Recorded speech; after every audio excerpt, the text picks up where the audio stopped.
The Great Library of Thesara Prime was the oldest building in the known galaxy. It sat at the center of the capital world, like a mountain made of glass and light. Its halls stretched for hundreds of miles in every direction, filled with data caches and memory crystals from civilizations that had risen and fallen long before anyone alive could remember. 12 species shared this world and shared this library, and together they called themselves the Concord of 12. They believed they knew everything worth knowing. They believed they had mapped every star, cataloged every species, and understood every corner of the galaxy they called home. They were wrong. Satha did not know this yet. She was young, even by the standards of her own people. The Velari. The Velari were tall and thin, one with skin like pale silver and eyes that shifted color with their emotions. They were known across the Concord as scholars and record keepers, a species that valued knowledge the way the Dralith valued war or the Korvathi valued trade. Satha had earned her place in the Great Library only 6 months ago, and she still felt small every time she walked through its doors. Her job was simple. She worked in the Deep Archives, the oldest and most neglected section of the library. Nobody important came down here. The data caches were ancient, many of them corrupted or written in languages that had not been spoken for 10,000 years. Her task was to catalog them, tag them, and move on. It was boring work. Most of the caches held nothing useful. Old trade records, star charts of systems that had long since been mapped 100 times over, half diplomatic correspondence between species that no longer existed. But on this particular morning, in the dim blue light of Archive Level 97, Satha found something different. The data cache was small, no bigger than her fist. It was buried inside a sealed container made of a metal she did not recognize. The container itself was hidden behind a false wall panel that had come loose after what she guessed was centuries of slow decay. She almost missed it entirely. She had been reaching for a different cache on the shelf above when her elbow knocked the panel free, and the container fell to the floor with a heavy thud. She picked it up and turned it over in her hands. There were no markings on the outside, no species insignia, no date stamp, nothing to tell her what it was or where it came from. She tried to open it with the standard tools, but the metal resisted everything she used. Finally, she brought it to the analysis station at the end of the corridor and ran a deep scan. The results made her stop breathing for a moment. The container was over 40,000 years old. That was older than the Concord itself, older than the Great Library, older than the Dralith Empire, which liked to claim it was the most ancient civilization in the galaxy. Whatever was inside this container had been placed here before any of the current galactic powers had even learned to fly. Setha spent the next 3 hours carefully extracting the data cache from the container. When she finally managed to interface it with the library's systems, the information that poured out was fragmented and incomplete. Large sections were corrupted beyond recovery, but what remained was enough to make her forget about lunch, forget about her evening plans, and forget about everything else she was supposed to be doing. The cache contained files about a species. They were called Terrans. She had never heard the name before. She searched the library's main database and found nothing. She searched the Concord's official species registry. All 12 member species, all 416 recognized minor species, all 9,000 cataloged extinct species, and found no match. The word Terran did not exist in any active record anywhere in the known galaxy, but in this ancient cache, they were described in detail that was both fascinating and deeply unsettling. The Terrans came from a world called Earth. It orbited an unremarkable yellow star on the far outer edge of the galaxy's western spiral arm, a region so remote that even modern star charts labeled it as empty. Earth was classified in the old files as a Category 12 death world, and Saitha had to read that designation 3 times before she believed it. The Concord's planetary classification system ran from Category 1 to Category 10. Category 1 meant a paradise world, stable climate, gentle weather, abundant resources, no significant predators. Most Concord homeworlds fell between Category 2 and Category 5. Category 6 and above were considered dangerous. Category 8 worlds were considered uninhabitable. Nobody had ever used Category 10. This file used Category 12. The planet's axial tilt created extreme seasonal variations across its surface. Its tectonic plates were active. generating earthquakes and volcanic eruptions with terrifying frequency. Its weather systems produced hurricanes, tornadoes, floods, droughts, blizzards, and heat waves, sometimes all in the same region within a single orbital cycle.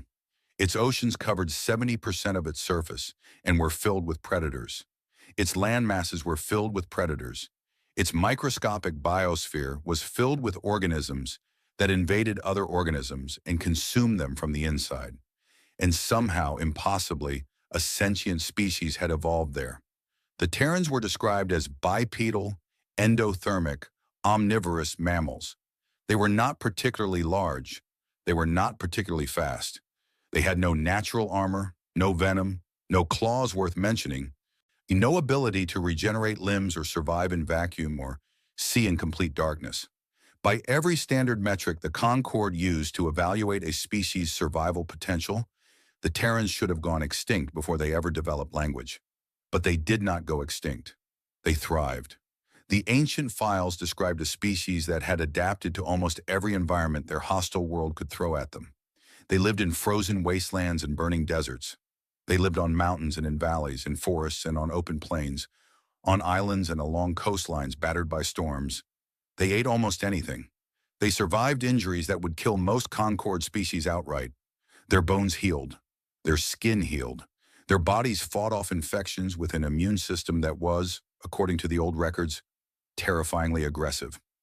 And then there was the matter of their minds. The Terrans were, the files suggested, pathologically persistent. They did not stop. They did not give up. When faced with a problem they could not solve, they did not accept it and move on. They became obsessed. They worked at it and worked at it and worked at it until they broke through or died trying. They formed social bonds of extraordinary intensity. They were capable of cooperation on a scale that the ancient authors of these files clearly found disturbing. They could set aside personal survival instincts to protect others.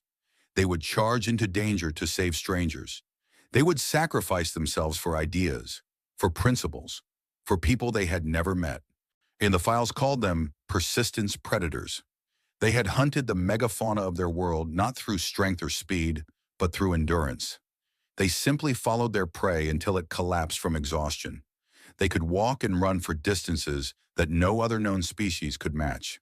They sweated to regulate their body temperature, which meant they could keep moving in heat that would shut down any other predator on their world. Sayatha read all of this with growing disbelief. It sounded like fiction. It sounded like someone had designed the perfect death world organism in a laboratory and then written a fantasy about what it might do if it developed spaceflight. But the files were not fiction. They were clinical. They were scientific. They had the dry, careful tone of researchers who were documenting something real. It's something they had observed, something that frightened them. The last section of the readable data was the most troubling. It described the Terrans' first contact with the wider galaxy. According to the files, the Terrans had developed faster than light travel approximately 50,000 years ago, roughly 10,000 years before the Concord was founded. They had ventured out from their death world and found a galaxy already populated by older, more established civilizations. These civilizations had not welcomed them. The details were sparse, corrupted by time, but the implication was clear. The Terrans had been rejected, pushed out, treated as primitives from a worthless world in a worthless corner of space, and then they had vanished. The files offered no explanation for where they went, and the last entry simply noted that all Terran activity in known space had ceased, and that their homeworld's coordinates had been purged from official records. Someone long ago had wanted the Terrans forgotten. It was late in the evening when Sayatha finally pulled herself away from the data. Her eyes ached. Her hands were trembling. She gathered her notes and took them upstairs to the office of her mentor, High Curator Dorovan. Dorovan was old even by Valari standards. His silver skin had faded to a dull gray, and his eyes had settled into a permanent shade of deep blue that meant he was perpetually tired. He had spent over 200 years in the Great Library, and there was very little that could surprise him anymore. He listened to Sayatha's breathless summary with the patience of someone who had heard 1,000 breathless summaries before. When she finished, he leaned back in his chair and folded his long fingers together. "The Terrans," he said. His voice was calm and dry. You found a reference to the Terrans. Satha blinked. You know about them. Every species has its ghost stories, child. The Korvathi tell tales of the empty ships, vessels found drifting with no crew and no explanation. The Drelith have their legends of the Shadow Fleet that appeared during the Crimson War and turned the tide before vanishing. The Thessari speak of the Builders, an ancient race that supposedly seeded the galaxy with life before disappearing. He waved a hand dismissively. The Terrans are our version, a Deathworld species of impossible resilience that once walked among the stars and then vanished without a trace. It is a myth, Satha, a story elders tell to frighten younglings into behaving. But the data cache is real, she insisted. It is over 40,000 years old. The analysis confirmed it. This is not a story someone made up. These are scientific records. Old records from an unknown source, heavily corrupted, describing a species that no one has ever encountered and that does not appear in any verified database in the galaxy. Doravan's eyes shifted to a gentle orange, the color of affection. He was not mocking her. He was trying to be kind. You are a good archivist, Satha. Your instincts are sharp, but do not let one mysterious find pull you down a path that leads nowhere. Catalog the cache, file it properly, and move on to your next assignment. Satha wanted to argue. She wanted to tell him that the detail in those files was too specific to be fiction, that the scientific language was too precise, that the fear between the lines was too real. But she could see in his eyes that his mind was made up, and she had not yet earned enough standing to challenge a high curator. She nodded, took her notes, and left his office. But she did not move on. Over the following weeks, Satha spent every free hour she had in the deep archives. She searched neighboring sections, pulled out caches from the same era, cross-referenced languages and dating methods. She found fragments, tiny, scattered pieces of information that mentioned the Terrans indirectly. A trade record that referenced goods from an unregistered Deathworld origin. A diplomatic memo that warned against engaging with Persistence-class species. A single line in what appeared to be a military report. Terran adaptability exceeds all current models. Recommend avoidance. Each fragment was small. Each one by itself meant nothing, but together they formed a pattern, and the pattern told Satha that the Terrans were not a myth. They were a secret.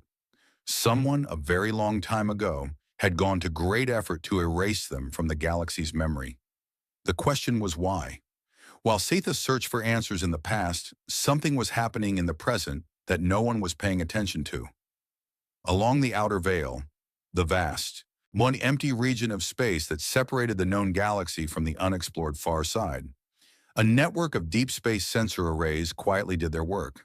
These arrays had been in place for thousands of years. They monitored the veil for any sign of activity, though no one seriously expected to find any. The veil was dead space. No stars, no planets, no resources, no reason for anyone to go there.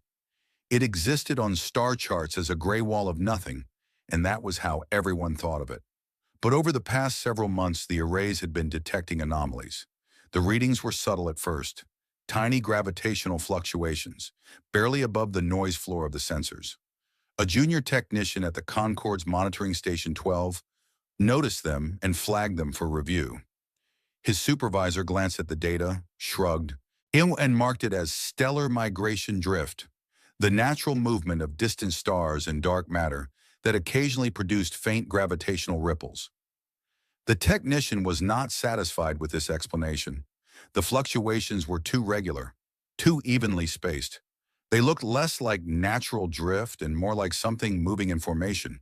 He wrote a detailed report and submitted it through proper channels. The report traveled up the chain of command until it reached the Shield Wardens, the Concord's military arm. A mid-ranking officer read it, noted that the anomalies were located in the outer veil, where nothing of interest existed, and filed it in the low-priority queue. It would be reviewed eventually, maybe in a few months, maybe in a year. There were more pressing concerns: border disputes between the Drelith and the Korvathi, a piracy in the Thessari trade lanes, the usual business of keeping 12 species from fighting each other. The report sat in the queue, unread. The anomalies continued, and they were getting stronger. Back in the Great Library, Satha made one final discovery. It was late at night, long after the other archivists had gone home. She was working on the last fragment from the original data cache, a section so corrupted that the translation algorithms had given it only a 12% chance of producing readable text. She ran the algorithms anyway. She ran them over and over, tweaking parameters, trying different linguistic models, feeding in every scrap of context she had gathered from her weeks of research. On the 43rd attempt, the algorithms produced a single coherent passage. It was short, only 2 sentences.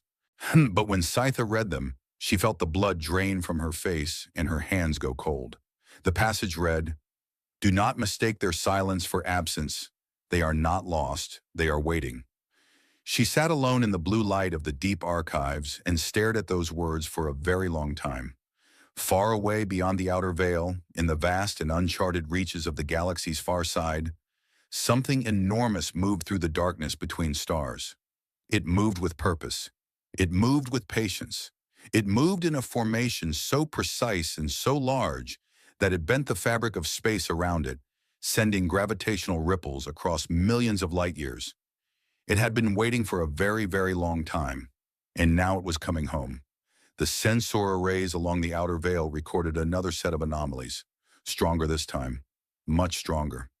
The readings scrolled across the screens at Monitoring Station 12, and the junior technician, who had first noticed them months ago, stared at his display with wide eyes. He reached for his communication console to file another report. Then he stopped. Reports went nowhere. Reports sat in queues. Reports were ignored by people who were too busy or too comfortable to care about strange readings from the edge of nowhere. Instead, he copied the data to a private storage device, tucked it into his jacket, and left the station. He did not know who to tell. He did not know who would listen. But he knew, with a certainty that sat like a cold stone in his stomach, that something was coming, and the galaxy was not ready. On Thesara Prime, Sayetha locked the translated passage in her personal safe and tried to sleep. She could not. She lay in her small apartment near the library and stared at the ceiling and thought about a species that had been erased from history, a species born on a world that should have killed them, a species that had been cast out of the galaxy and had responded not with war, not with revenge, but with silence, a silence that had lasted 50,000 years. She thought about Dorvan's words. Every species has its ghost stories, and maybe he was right. Maybe the Terrans were just another legend, another fairy tale, another comforting myth that gave the galaxy's children something to whisper about in the dark. But myths did not leave data caches buried behind false walls. Myths did not generate gravitational anomalies along the outer veil. Myths did not write warnings to the future in languages that predated civilization. Something was out there, something real, something patient, and it was no longer waiting. 3 months passed after Satha's discovery, and the galaxy continued to turn as it always had. The Concord of 12 held its meetings and passed its resolutions. The Draelith rattled their weapons at anyone who looked at them wrong. The Korvati ran their trade routes and counted their profits. The Valari kept their records and tended their libraries. Everything was normal. Everything was as it had been for thousands of years, except it was not. The first reports came from the frontier systems of the Outer Reach, the scattered colonies and mining operations that clung to the galaxy's edge like barnacles on the hull of an old ship. These were rough places, far from the comfort and safety of the core worlds. When the species that lived out here were tough, independent, and not easily frightened. They dealt with equipment failures, supply shortages, pirate raids, and the occasional solar storm as a matter of daily life. They did not scare easily. But something was happening out here that no one could explain. It started with the navigation systems. A Thesari cargo hauler making a routine run between 2 mining colonies found its navigation computer adjusting course without any input from the crew. The adjustment was small, a 2-degree shift that added barely an hour to their travel time. The captain, a cautious woman named Vreen, was annoyed but not alarmed. She assumed it was a software error and made a note to have the system checked at the next port. 2 days later, she found out that the 2-degree shift had taken her ship around the edge of a radiation pocket that her sensors had not detected. If she had flown through it on the original course, The radiation would have killed her entire crew within minutes. She filed a report. It was one of dozens. Across the outer reach, ships were experiencing the same thing. Navigation systems making tiny unexplained adjustments. Course corrections that seemed random until you looked at what they were avoiding. Asteroid clusters, radiation fields, unstable gravity wells, debris from ancient collisions that no chart had ever mapped. Every correction saved lives. Every correction came from nowhere. The ship's computers showed no sign of external interference. No hacking, no remote access, no signal of any kind. The adjustments simply appeared, as if the navigation systems had suddenly become smarter than they were supposed to be. Then the rescue started. A Korvathi mining vessel lost power near a collapsing star. Its engines failed, its emergency systems failed, and its crew of 47 sent out a distress beacon and prepared to die. The nearest Concorde rescue ship was 8 hours away. Far too long. The collapsing star's gravity would pull them in within 2. But 40 minutes after the distress beacon went out, the mining vessel lurched. Something had locked onto them with a tractor beam of enormous power and was pulling them away from the star. The crew rushed to their viewports and saw nothing. Their sensors showed nothing. But the pull was real, and it was strong, and within 20 minutes they were clear of the danger zone. When the Concorde rescue ship finally arrived, they found the mining vessel drifting safely in open space. Its crew was alive, bewildered, and unable to explain what had saved them. There was no trace of another ship anywhere in the sector. Similar incidents multiplied. A Valari research station caught in the path of an unexpected meteor shower found the meteors deflected by an invisible force. A Thesari passenger liner with a failing life support system discovered the problem had been repaired from the outside while the ship was in transit. A small colony on a frontier moon was warned of an incoming seismic event by a transmission on a frequency no one in the Concorde used. The transmission came in a language no one recognized. It simply said, in badly translated galactic common, "Move to high ground. Mosh, you have 4 hours." They moved. 4 hours later, the valley where the colony had been built was buried under a landslide. Nobody knew what was happening. The frontier communities whispered among themselves. Some said it was the builders, the mythical ancient race that the Thesari legends spoke of. Others said it was some kind of automated defense system left over from a forgotten civilization. Others said nothing at all because they had no explanation and did not want to admit it.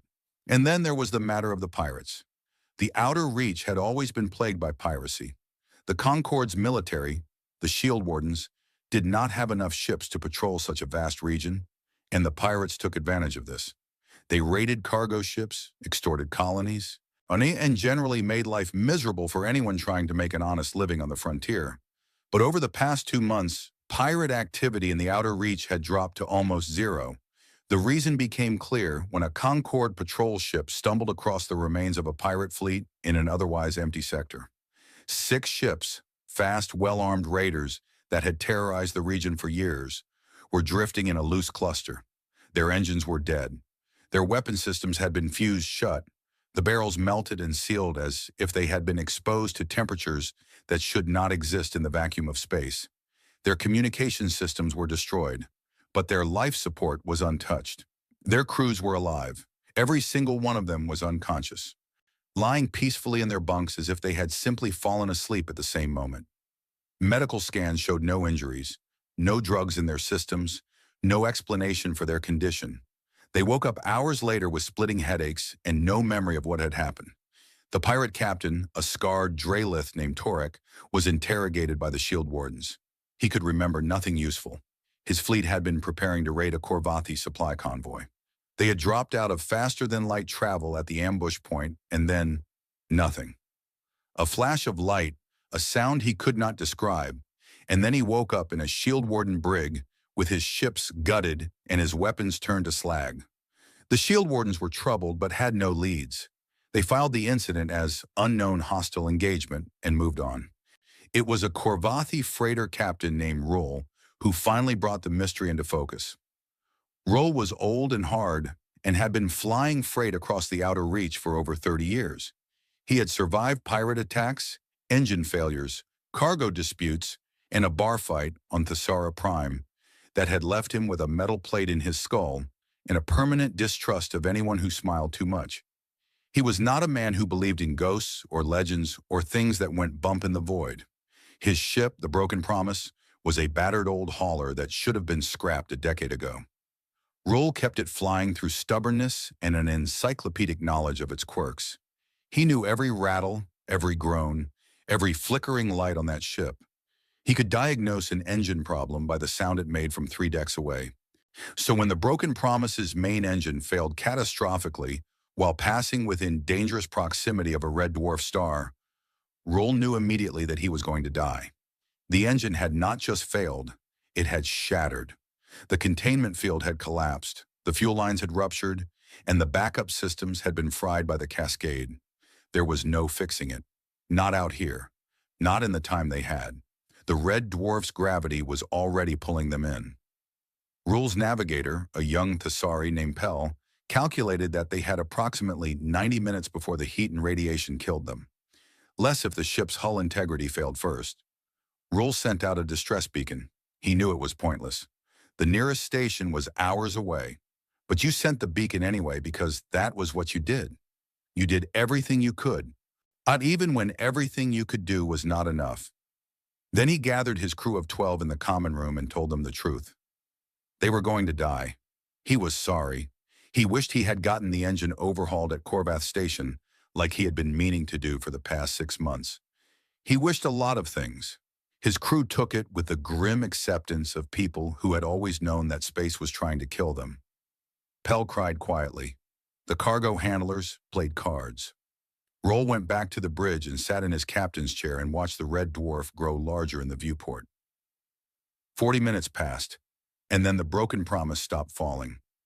Rohl felt it before the sensors registered it, a deep vibration that ran through the entire ship, a hum that resonated in his metal skull plate and made his teeth ache. The ship was being held.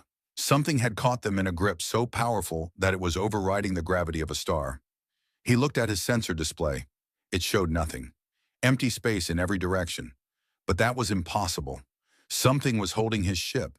Something was pulling them backward, away from the red dwarf, slowly and steadily, and with a strength that made Rohl's instruments scream with readings they were not designed to process. He opened a communication channel. All frequencies, maximum power. This is Captain Rohl of the freighter Broken Promise. Whoever you are, whatever you are, I can see what you are doing, and I am grateful. Please identify yourself. Silence. The hum continued. The ship continued to move backward. Rohl tried again, and again, and again. For 20 minutes he broadcast on every frequency he had, one in every language he knew, begging for a response. He was about to give up when his communication console lit up with an incoming signal. It was on a frequency so far outside the normal range that his equipment barely registered it. The signal was weak, or rather, it was carefully controlled. Just strong enough for him to receive, and not a fraction more. It was not a voice. It was an image. Rohl stared at his screen as the image resolved. It was blurry, distorted by the unusual frequency, but he could make out the basic shape. It showed a figure, bipedal, roughly humanoid in form, but not matching any species Rohl had ever seen. The figure was standing upright. One arm was raised, palm facing outward, fingers spread, an open hand. Rohl did not know what the gesture meant. But something about it, something ancient and instinctive, and buried deep in a part of his brain that was older than language, told him it meant no harm. The image held for 10 seconds. Then it vanished. The communication channel went dead. 20 minutes later, the Broken Promise was deposited gently in open space, well clear of the red dwarf's gravity well. The hum faded, the vibration stopped, and whatever had saved them was gone. Rohl sat in his captain's chair for a long time after that. His crew gathered around him, asking questions he could not answer. Pell asked if they should report the incident. Rohl said yes, but he already knew that no one would believe them. He was wrong about that. One person believed him. Kitsitha had been monitoring Frontier reports through an unofficial channel, a network of contacts she had built among archivists and data clerks across the Outer Reach. She had asked them to flag anything unusual, anything unexplained, anything that did not fit the normal patterns of life on the frontier. The reports had been flooding in for weeks. Navigation corrections, invisible rescues, disabled pirates. She had collected them all, organized them, cross-referenced them with the information from the ancient data cache. And now, with Rule's account in the image of the bipedal figure with the open hand, she had something she could not ignore. She went back to Doravan. The High Curator listened to her this time with less patience and more concern. It's not because he believed her. She could see in his eyes that he still thought she was chasing shadows. But because the volume of reports troubled him. One strange incident was an anomaly. 2 was a coincidence. 47 was a pattern.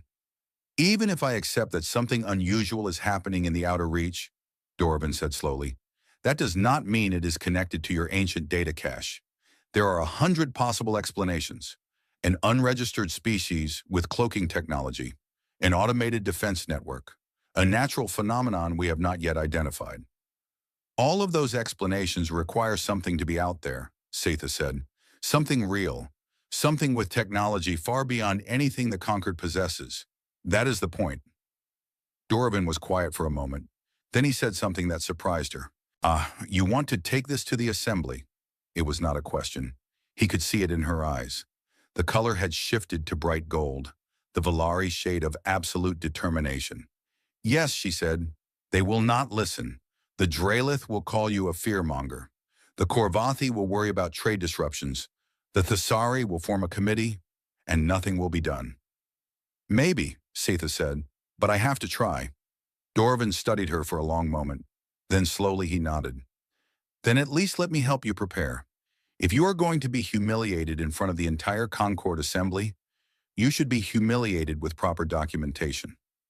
It was, Setha realized, his way of saying he cared. She spent 2 weeks preparing her presentation. She organized the data from the ancient cache, the frontier reports, Rule's account, and her own analysis into a comprehensive document that she rehearsed until she could recite it in her sleep. She reached out to Rule, who agreed to provide a recorded testimony. She contacted the junior technician from Monitoring Station 12.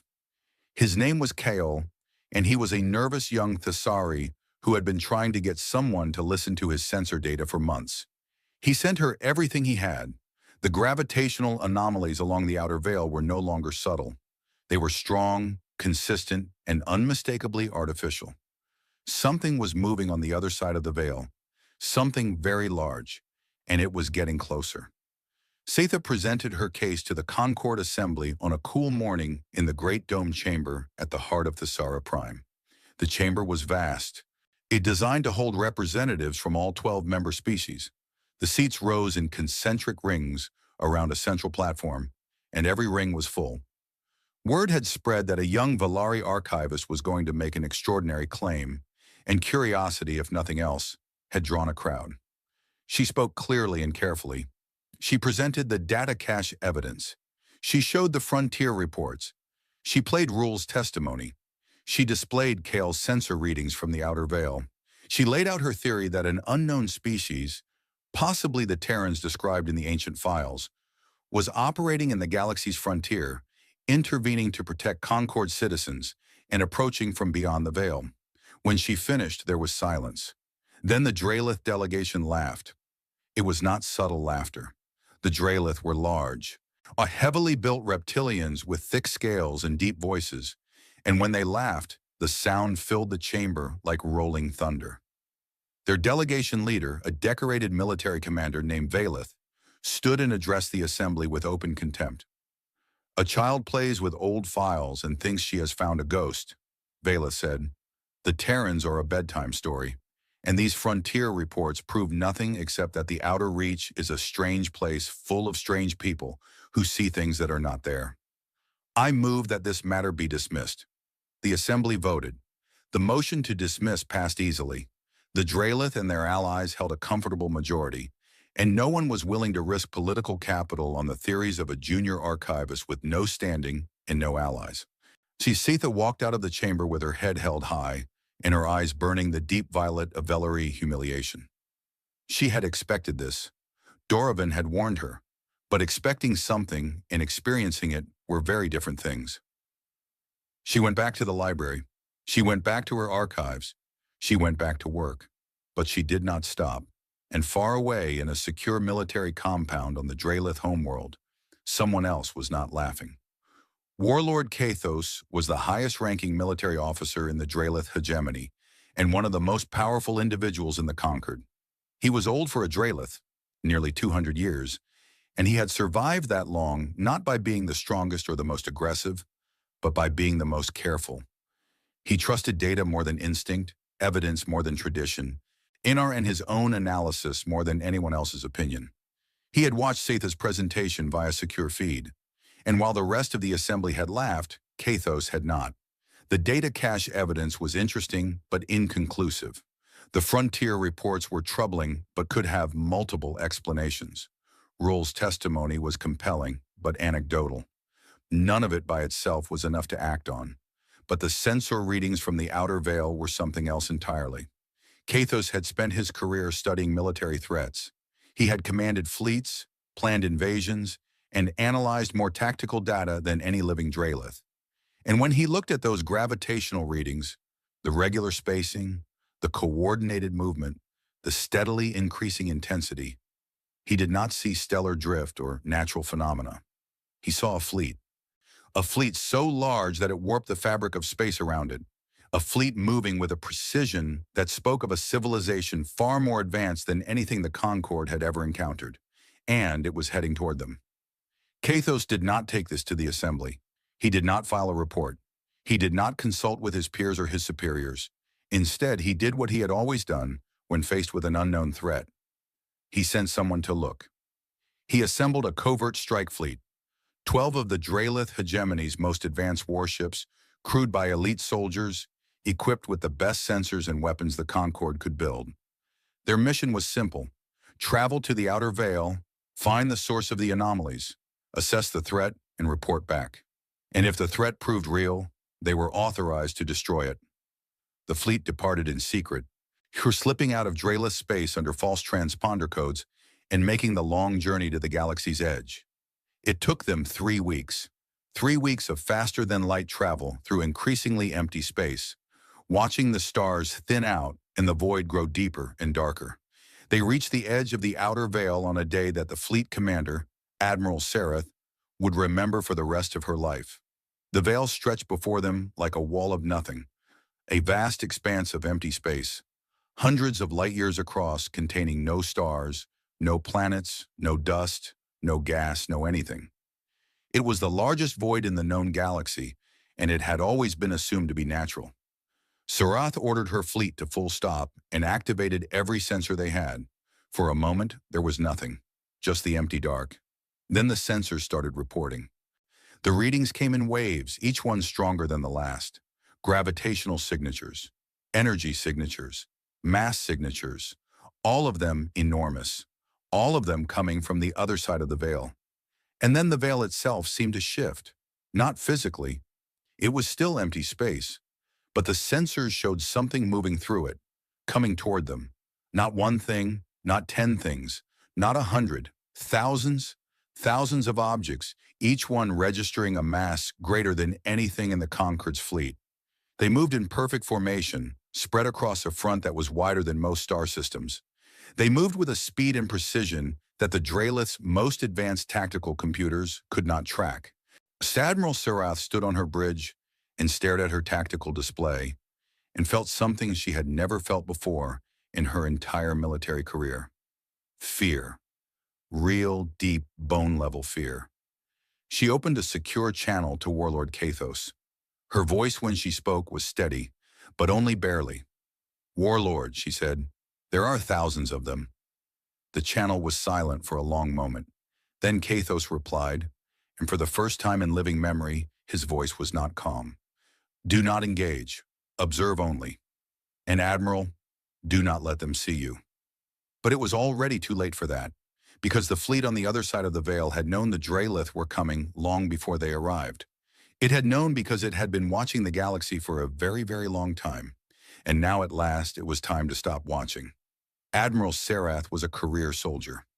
She had commanded warships since she was old enough to hold a rank, and she had fought in 3 border conflicts, 2 pirate suppression campaigns, and the brief but brutal Korvathi trade war of a century ago. She had been shot, burned, blown across a bridge by an exploding console, and once floated in the vacuum of space for 11 minutes after a hull breach before being rescued. She was not a woman who panicked, but standing on the bridge of the Drelith heavy cruiser Ironscale, watching her tactical display fill with signatures that should not exist, she felt the cold hand of something very close to panic wrap itself around her chest. The objects on the other side of the veil were moving, not toward the veil, through it, and they were crossing the empty space with a casual speed that her navigation officers could not calculate properly because their instruments were not designed to measure anything that fast. And as the first of them came close enough for detailed scans, the data that came back made no sense. The lead object was a ship. That much was clear from its energy signature and its controlled movement. But it was enormous, over 20 kilometers long, with a mass that made the Ironscale's computers throw error codes. It was larger than any space station the Concord had ever built. It was larger than some moons, and it was just one of thousands. "Admiral," her sensor officer said, his voice barely above a whisper. "I am reading weapon systems on the lead vessel. Energy output is—" "Admiral, I cannot give you a meaningful number. My instruments are not calibrated for readings this high." Sarath stared at the display. Her 12 ships, the finest the Drelith hegemony had to offer, the pride of the most powerful military in the Concord, suddenly looked very, very small. "Hold position," she ordered. "Do not power weapons. Do not activate targeting systems. Do not do anything that could be interpreted as hostile." She had received Kathos's order to observe only, and she intended to follow it. But something told her that it would not matter what she did. Whatever was on the other side of those ships already knew she was here. She could feel it the way a small animal feels the gaze of a predator. Not through any sense she could name, but through something deeper and older. For 2 hours, the fleet held position. The unknown vessels continued to emerge from the veil, spreading out in a formation that was both beautiful and terrifying in its precision. Sarath counted them until the numbers became meaningless. 500, 1,000, 2,000, still more. And then one of the unknown ships broke formation. It was not the largest vessel. It was medium-sized by the standards of the fleet around it, perhaps 5 kilometers long, which still made it many times the size of the Ironscale. It moved away from the main formation and headed directly toward the Drelith fleet with an unhurried grace that reminded Sarath, absurdly, of someone walking across a room to greet a guest. Her weapons officer looked at her with wide eyes. "Admiral." "Hold," Sarath said. "Sir, hold." The unknown vessel stopped at a distance of approximately 1,000 kilometers, close enough to be clearly visible on their sensors, far enough that it was not an immediate physical threat. It hung in space, motionless, radiating a calm energy signature that contrasted sharply with the barely controlled terror on the Ironscale's bridge. Nothing happened for several minutes. Then Sarath's communication console activated, an incoming signal, broadcasting on Concord standard frequencies in fluent galactic common. The voice was calm, measured, and unlike anything she had heard before. It had a warmth to it, a depth, as if the speaker was someone who had been waiting a very long time for this moment and wanted to get it right. "Drelith Fleet, this is the Terran stewardship vessel, Quiet Hand. When we have been aware of your presence since you entered this sector, we mean you no harm. We request that you hold your position and maintain peaceful posture. We are not your enemy." Sarath's blood went cold. Not because of the words were reasonable, even friendly, but because of one word in particular, Terran. She had heard the myths. Every species in the Concord had. The ghost stories about a death world species that had once walked among the stars and then vanished into legend. She had always dismissed them the way every practical, rational military officer dismissed fairy tales. But fairy tales did not send fleets of thousands through the outer veil. Fairy tales did not build ships that dwarfed moons. Fairy tales did not speak fluent galactic common on Concord frequencies. She opened a return channel. "Terran vessel. Maj, this is Admiral Sarath of the Drelith hegemony, commanding the Concord reconnaissance fleet. We acknowledge your transmission. We will hold position. She paused, then added, What do you want? There was a brief silence. When the voice returned, there was something in it that Sarath could not quite identify. It might have been sadness. It might have been relief. We want to talk, the voice said. We have been silent for a very long time, and there are things the galaxy needs to hear, but not like this, not from a distance. We request a face-to-face meeting. Admiral, we would like to come aboard your vessel. 2 of us, unarmed. You may take any security precautions you wish.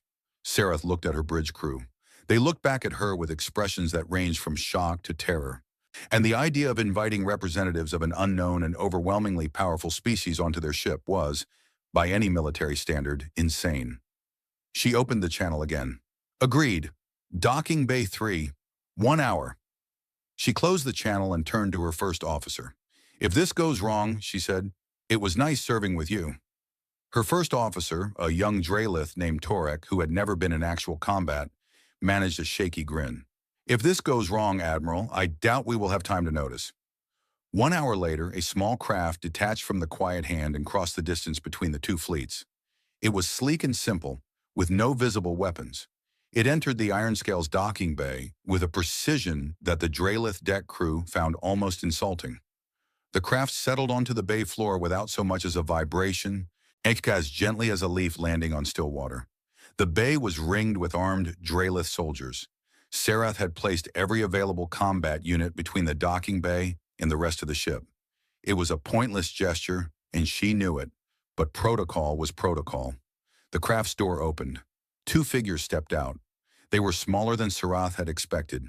The Draelith were large by galactic standards, tall, broad, heavy with muscle and armored scale. These beings were none of those things. They stood perhaps a head shorter than the average Draelith. Their skin was smooth and unarmored, ranging in shade from a warm brown to a pale tan. They had flat faces with forward-facing eyes, small noses, and mouths that curved naturally upward at the corners, giving them an expression that looked, to Draelith eyes, permanently amused. They wore simple clothing, dark, close-fitting garments with no visible rank insignia, no weapons, no armor. They looked by every metric the Draelith used to evaluate a species' threat level, completely harmless. But Sarath had read enough reports and heard enough myths to know that appearances meant nothing with these beings. She studied them carefully as they stepped onto the deck and looked around with expressions of open curiosity. One of them, the taller one, with dark skin and close-cropped gray hair, smiled when she saw the ring of armed soldiers. Admiral Sarath, she said in flawless galactic common. Her voice was the same one from the communication channel. Thank you for agreeing to meet. My name is Commander Yara Osi. This is my colleague, Dr. Thomas Reyes. We are representatives of the Terran Stewardship. Sarath stepped forward. She towered over both of them. Up close, she could see details she had missed before. The way their eyes moved constantly, taking in everything, assessing, analyzing. The way they stood balanced and ready despite their relaxed posture. The way the one called Reyes kept his hands visible at all times, a gesture of openness that was also, Sarath noticed, a combat stance. These were not soft creatures. They were creatures that had learned, over thousands of generations on a world that wanted them dead, to look soft. It was camouflage, the most dangerous kind. Commander Osei, Sarath said, you said you wanted to talk. Talk. Osei nodded.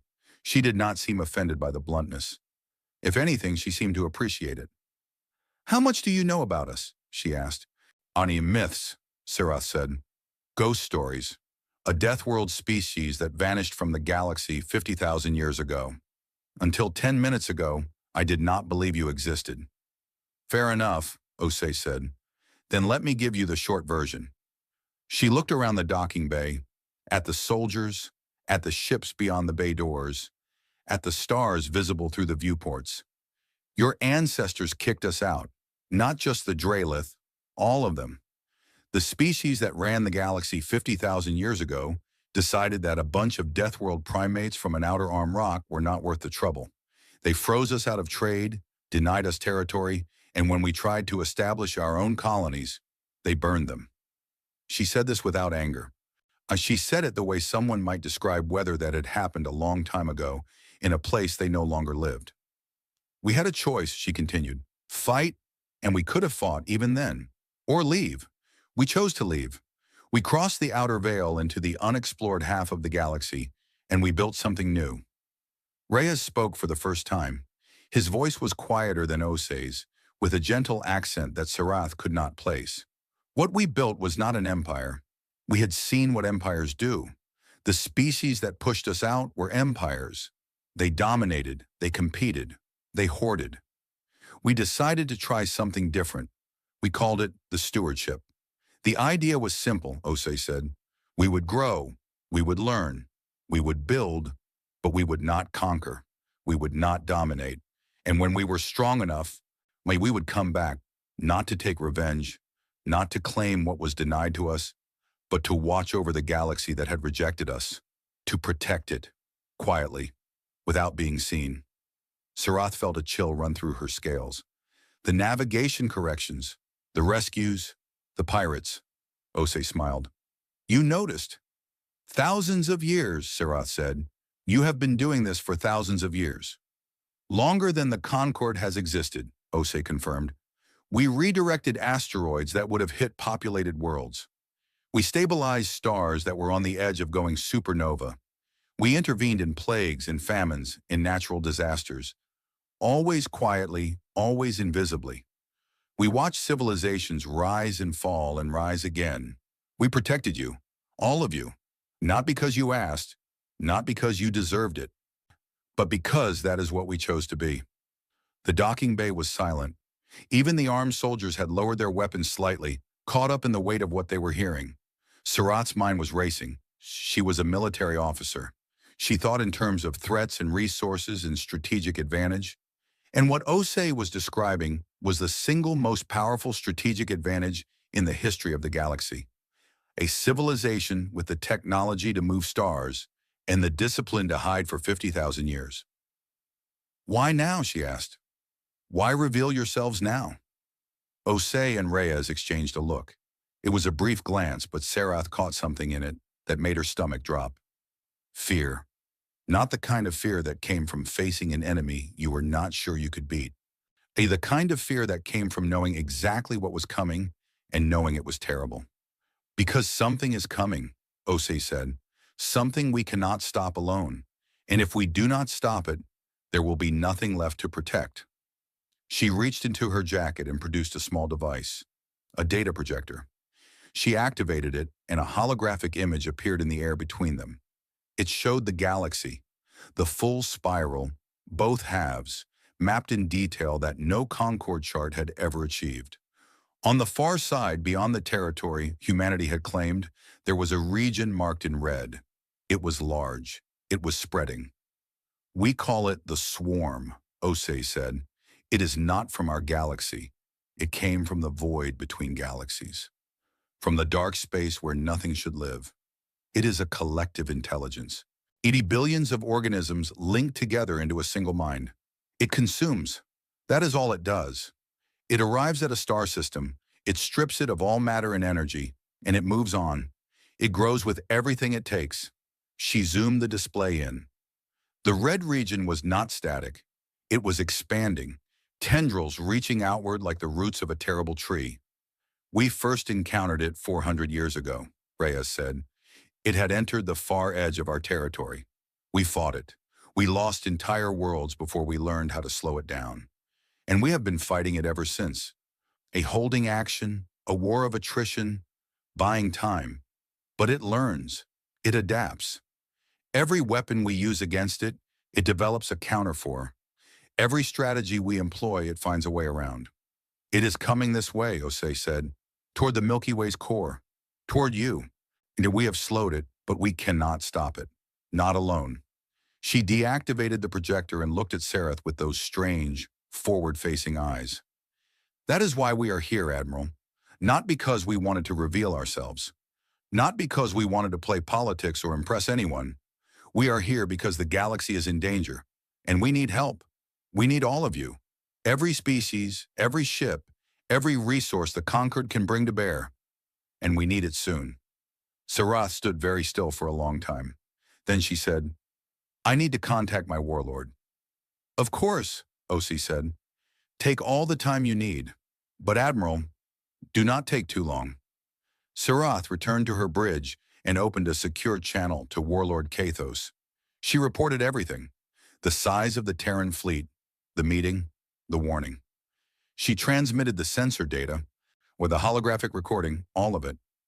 Kathos listened in silence. When she finished, the channel was quiet for so long that she thought the connection had been lost.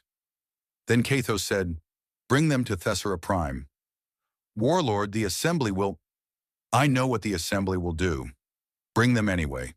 It is time the galaxy stopped telling ghost stories and started facing reality. He paused, and when he spoke again, his voice was heavier than Sarath had ever heard it. And Admiral, what is your assessment of these Terrans? Sarath looked out her viewport at the Terran fleet. Thousands of ships stretching across a formation so vast that her sensors could not find its edges. Ships built by a species that had been rejected by the galaxy and had responded by quietly protecting it for 50,000 years. My assessment, Warlord, is that they are everything the myths said they were, and I am very, very glad they are on our side. On the far side of the veil, in the territory humanity had claimed and cultivated for millennia, the stars were going dark, not dying, being consumed. System by system, the swarm advanced, and behind it there was nothing. No light, no matter, no energy, no life. Just the void, expanding, hungry, and patient. Humanity had held the line for 4 centuries. They had built weapons that could crack planets, shields that could withstand the energy output of a star, ships that could cross the galaxy in days. And still the swarm came. Still it adapted. Still it grew. Commander Osei stood in the docking bay of the Iron Scale and looked at the armed Dralith soldiers around her and the stars beyond the viewport and thought about Earth. She had never been there. No living human had. Earth was a memory now, a story passed down through generations. A small blue world orbiting a yellow star where a species of clever primates had looked up at the night sky and decided that they wanted to see what was out there. They had found a galaxy that did not want them, and they had responded not with hatred, not with vengeance, but with the most human thing imaginable. They had decided to help anyway, because that was what humans did. They fell down and they got back up. They were beaten and they refused to stay beaten. They were rejected and they refused to become bitter. They were born on a world that tried to kill them every day of their existence, and they responded by becoming the most stubbornly, irrationally, magnificently persistent species the galaxy had ever produced. And now the galaxy needed them, not as myths, not as ghost stories, not as legends whispered in the dark, as allies. Osi looked at the Dralith soldiers around her, these tall, armored, powerful beings who had once been part of a civilization that had cast humanity out, and she felt no anger, only a weary kind of hope. She hoped it would be enough. Across the galaxy, on Thessera Prime, Setha sat in her apartment and stared at the latest sensor data from the outer veil. The anomalies were no longer anomalies.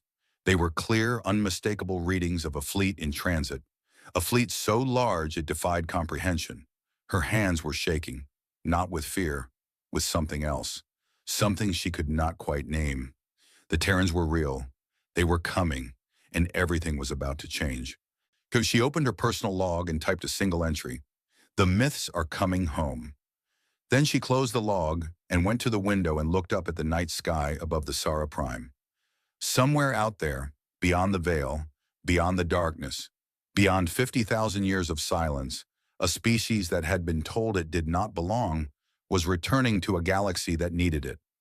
She did not know what would happen next. She did not know if the galaxy was ready. She did not know if anyone was ready. But for the first time since she had found that ancient data cache in the deep archives, she was not afraid. She was ready. The Terran fleet arrived at the Thessera Prime on a day that the galaxy would never forget. It did not come in secret. It did not sneak through back channels or slip past border patrols. It came openly, broadcasting its presence on every frequency, announcing itself to every sensor array, every monitoring station, every ship and colony and outpost in the Concorde's vast network. It came because it wanted to be seen. After 50,000 years of silence, the Terrans were done hiding. Scytha was standing on the observation deck of the Great Library when the first ships appeared in the sky above Thesara Prime. She had received word 3 days ago, a private message from Admiral Sareth, forwarded through channels that Scytha did not want to think too hard about, telling her that the Terrans were real, they were coming, and she should prepare the assembly. She had tried. She had gone back to Dorovan, who had gone pale when he read Sareth's message, and then spent an hour sitting in silence before finally picking up his communication device and calling every contact he had in the Concorde's political structure. He had been dismissed politely and not so politely by most of them. The Drelith delegation had threatened him. The Corvadi had laughed. The Thesari had expressed concern and done nothing. Only a handful of minor species representatives had listened, and a few journalists who smelled a story and did not care whether it was true as long as it was interesting. So when the fleet appeared, most of the galaxy was not prepared. The ships came through in waves.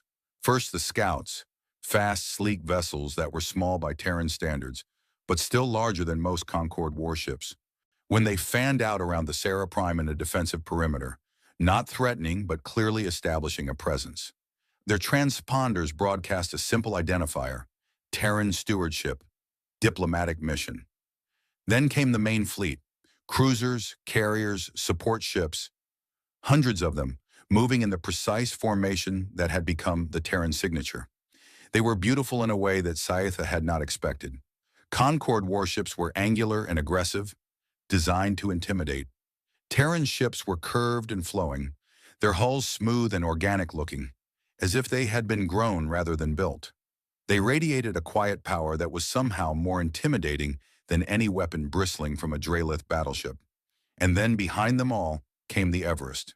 The HSS Everest was the Terran stewardship's flagship, and it was unlike anything the galaxy had ever seen. It was not just a ship, it was a world. 60 kilometers from bow to stern, with a beam of nearly 15 kilometers, it hung in space above the Thesara Prime like a second moon. Its hull was covered in what appeared to be growing vegetation. Actual plants, green and alive, clinging to the exterior as if the ship itself was a garden floating in the void. Through transparent sections of the hull, Scytha could see forests, lakes, open sky. The Everest had its own biosphere, its own weather, its own ecosystem. It was a declaration, not of war, but of intent. We are alive.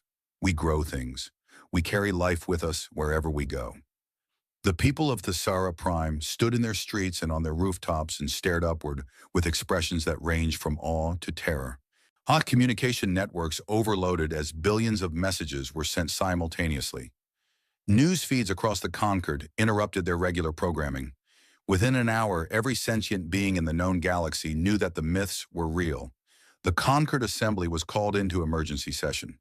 The Great Dome Chamber was in chaos when Scytha arrived. Representatives from all 12 species were shouting over each other, demanding explanations, making accusations, calling for military responses. The Drelith delegation was the loudest, as always. Their leader, Valeth, the same commander who had publicly laughed at Scytha months ago, was on his feet, his scales flushed dark with rage, demanding that the shield wardens intercept the Terran fleet and turn it away by force. Nobody pointed out the obvious absurdity of this demand. The Concorde's entire military combined could not have challenged the Terran fleet any more than a single fish could challenge an ocean. Warlord Kathos was not present in the chamber. He was watching from a secure location, communicating only with his most trusted officers. He had been preparing for this moment since Sareth's report, and he knew exactly how the assembly would react. He also knew that it did not matter. The Terrans were here. The galaxy could accept that fact or deny it, but it could not change it. The shouting continued for nearly an hour before a new signal cut through the noise. Every screen in the chamber, every holographic display, every communication device simultaneously received an incoming transmission. It was the Terrans broadcasting on all frequencies. The image that appeared was of a woman. She stood on what appeared to be a bridge, the bridge of the Everest, though most of the assembly did not know that yet. She was of medium height, with dark brown skin, short-cropped white hair, and eyes that were sharp and steady. She wore a simple dark uniform with no visible decoration except a small emblem on her chest, a circle containing the silhouette of a planet, Earth. She looked into the camera with the calm confidence of someone who had spent her entire life preparing for this moment, which in a sense she had. "My name is Admiral Lena Okafor," she said. "I am the commanding officer of the Terran Stewardship Combined Fleet. I am addressing the Concord Assembly and all species of the known galaxy." The chamber fell silent. Every eye turned to the screens. "I know this is a shock," Okafor continued. "I know you have questions. And I know many of you are frightened. And I know some of you are angry. You have the right to be all of those things. We have been silent for a very long time, and we owe you an explanation." She paused. When she spoke again, her voice was measured and direct. 50,000 years ago, my ancestors came to this galaxy as explorers. They found civilizations that were older and more powerful than they were, and those civilizations decided that humanity was not welcome. We were denied trade, denied territory, denied a place at the table. When we tried to build on our own, we were destroyed, so we left. We crossed the outer veil, and we built a new civilization in the galaxy's far half, a civilization founded on a single principle, that strength should be used to protect, not to dominate. For 50,000 years, we have lived by that principle. We watched over this galaxy from the shadows.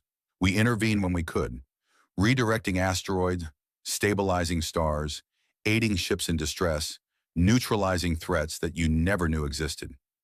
We did this not for gratitude, not for recognition, and not for power. We did it because it was right. She let that sink in. Around the assembly chamber, the silence was absolute. "But I did not come here to give you a history lesson," Okafor said, and her voice hardened. "I came here because the galaxy is in danger, and history will not save us." The image behind her shifted. A holographic map of the galaxy appeared. Both halves, the known and the unknown, displayed in more detail than any Concord chart had ever achieved. On the far side, beyond Terran territory, a region of deep red was spreading inward like a bloodstain.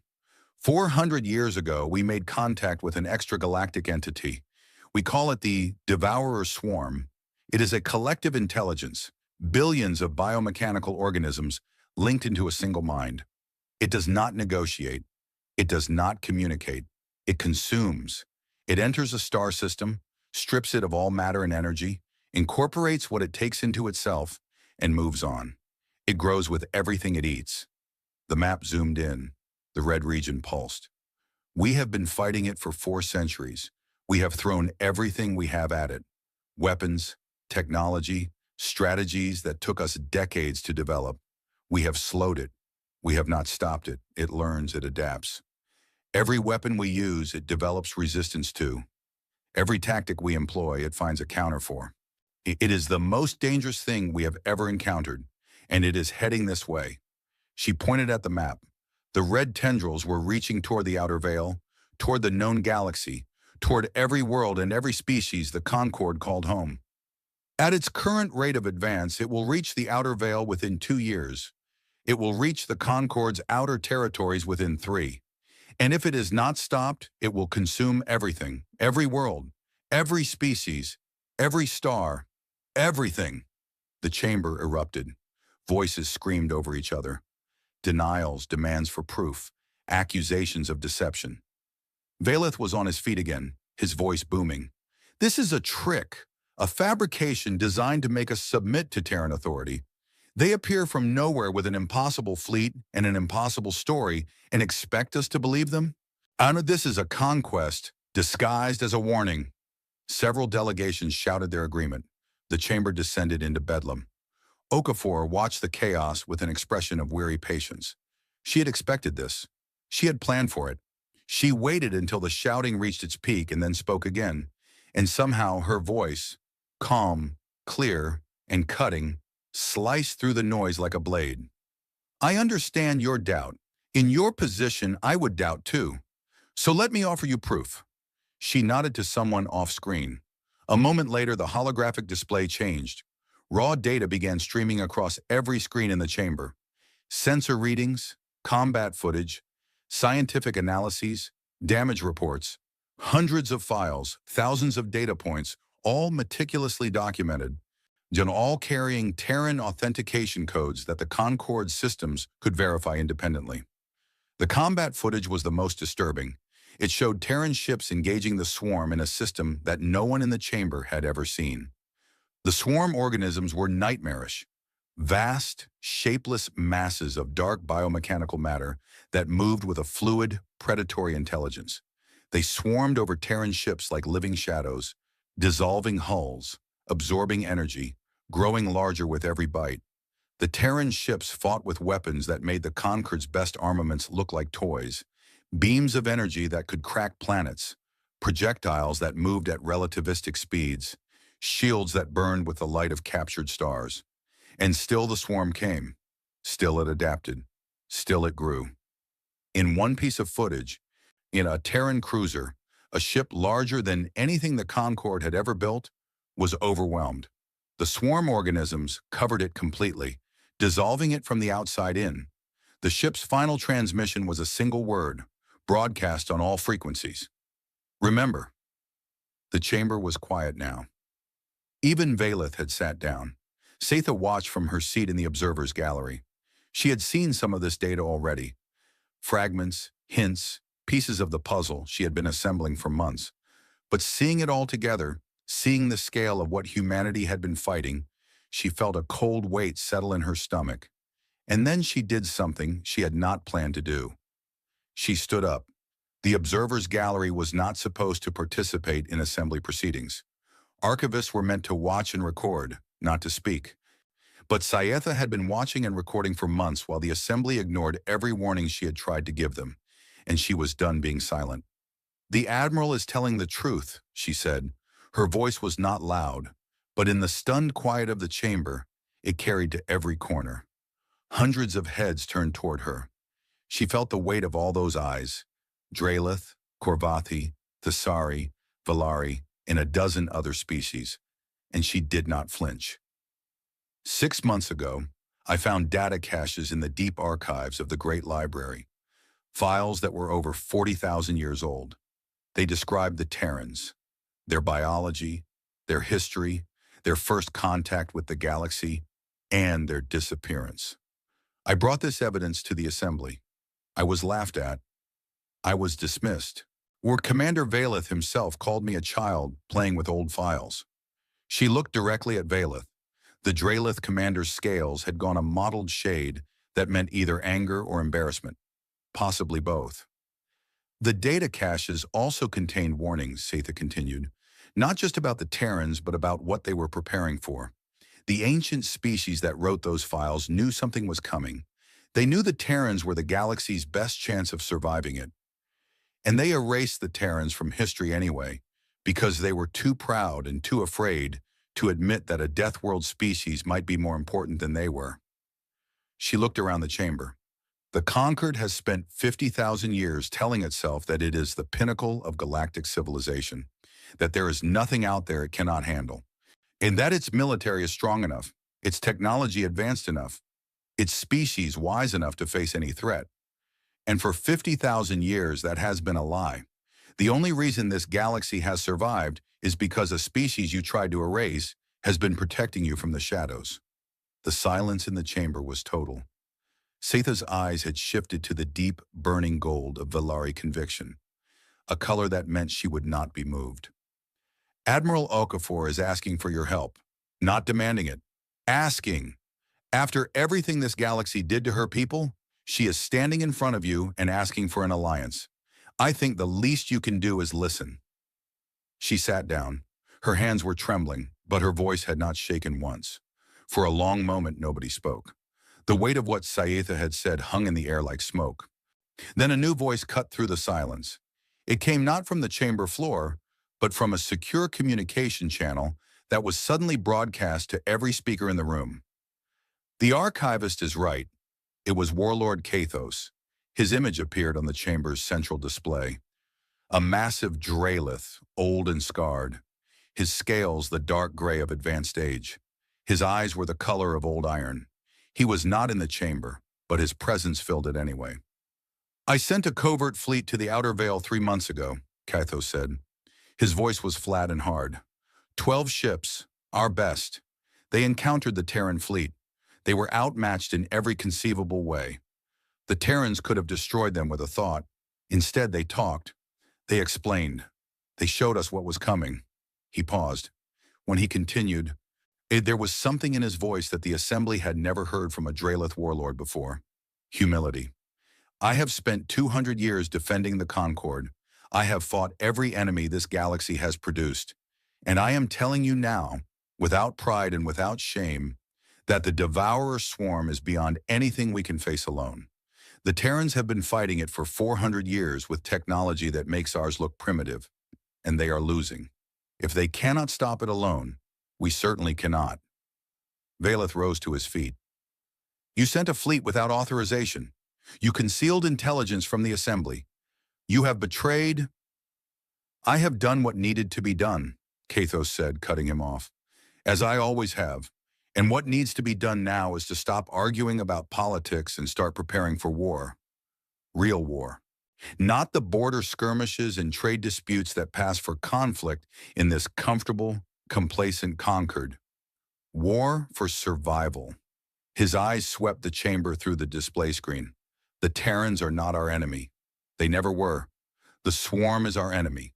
And if we do not unite, all of us, every species, every ship, every weapon we have, then there will be nothing left to argue about. The chamber began to stir. Voices rose, some in anger, some in fear, some in something that might have been the beginning of agreement.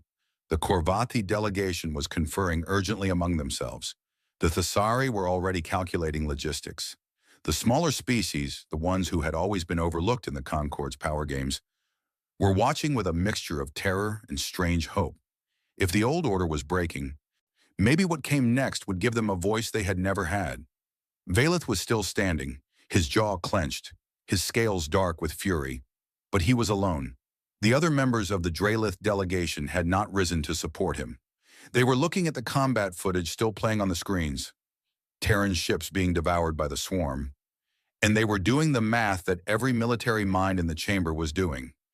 If the Terrans, with all their power, could not win alone, then the Concord's choice was simple: unite or die. Valeth sat down. He did not speak again. On the Everest Bridge, Admiral Okafor watched the Assembly's deliberations through the live feed. Her executive officer, Captain James Adeyemi, stood beside her with his arms crossed. They are coming around, Adeyemi said. Some of them, Okafor replied. Not all. One, not yet, but enough. She turned away from the screen and looked out the bridge's main viewport at the Sarah Prime below. A beautiful world. Green continents, blue oceans, white clouds. It reminded her of the pictures of Earth that hung in every Terran school and home and government building. A reminder of where they came from and what they were fighting to protect. Get me Commander Osei, she said, and Dr. Reyes. I want a full technical briefing prepared for the Concord's military leadership. Ship specifications, weapon systems, shield frequencies, tactical doctrines, everything. If they are going to fight beside us, they need to know what they are fighting. And what about the trap? Adeyemi asked quietly. Okafor was silent for a moment. The trap. The plan that humanity had been building in secret for over a century. On a network of dead stars, stellar remnants that had been carefully selected, repositioned, and rigged with energy collectors that could harness and focus the residual power of a collapsed star. A weapon of last resort designed to deliver a single, devastating blow to the swarm's core intelligence. The problem was the bait. The trap would only work if the swarm's core, the central node that coordinated its billions of organisms, could be lured into the kill zone. And the only bait that would work was a fleet large enough and aggressive enough to make the swarm commit its full force. A fleet that would have to hold the line against the full might of the Devourer swarm while the trap was being armed. A fleet that would take catastrophic losses. A fleet that might not survive. The trap works, Okafor said. The math is solid. Well, the engineering is solid, but it needs time to arm and it needs the swarm to be in position. That means someone has to hold the line. We can hold it, Adeyemi said.